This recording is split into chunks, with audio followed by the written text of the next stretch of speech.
Okay, let's talk about thumbnails. So there's a couple of rules when it comes to thumbnails. The first one that I tell people, and I think the majority of YouTube creators get this wrong, and this is why they don't get any views, this is why their videos don't go viral, etc.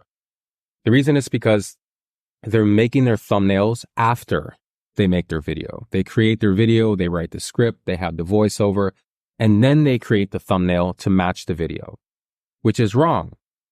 The right way to do it is to make the thumbnail first and the title.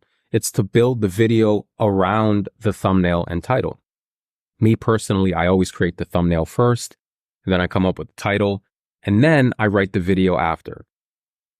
The reason is because the thumbnail is the door to the video. If nobody knocks and opens the door, they're not going to view your video. It doesn't matter if your video is the most revolutionary documentary that's ever been created in the history of the world, and that took 10 years to create, and you've interviewed millions of people and traveled to 100 different countries, and it's a documentary that will blow the minds of every living person on this planet. It doesn't matter if it's that good. If people don't click on the thumbnail, if they don't open the door, they're not going to view your video. You're going to get no views or very little views. So we always want to make sure that our thumbnails come first. The creation of our thumbnails come first, and then the title, and then the video. But of course, we want to get an idea of what we want to make the video around. And from that idea, we craft the thumbnail, then the title, and then the video. So the thumbnail, in my opinion, is the most important part of the whole YouTube process. So when people scroll YouTube, they're looking to elicit certain emotions. They're looking for different ways to create a dopamine rush within their brain. There's 4 emotions that people look for subconsciously and consciously when scrolling YouTube. Those emotions are curiosity, fear, desire, and humor. Now, people click on these thumbnails because it does elicit a certain emotion within them. People naturally gravitate towards pictures that elicit certain emotions on YouTube or anywhere across the internet or in life in general. We're biologically hardwired to respond to certain external stimuli in our environment, and YouTube thumbnails are no different.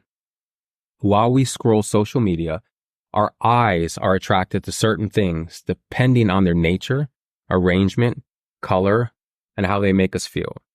And like I said, this extends beyond social media, beyond YouTube, into the external world that we live in. When we see things on billboards or advertisements on TV or certain clothes that people wear, certain things that entice our senses, we get excited and we get a dopamine rush, and it becomes a part of our existence. The 4 main emotions that the majority of us feel during our time on YouTube and other social media sites are curiosity, fear, desire, and humor. Now, mind you, there's other emotions as well, but in my opinion, these are the 4 main emotions that we feel. We subconsciously look for these cues and or emotions as we scroll. It's an unconscious act that we do, that we're biologically wired to do as we carry on our day. If we find a certain thumbnail that creates that emotion within us, we're much more likely to click on it.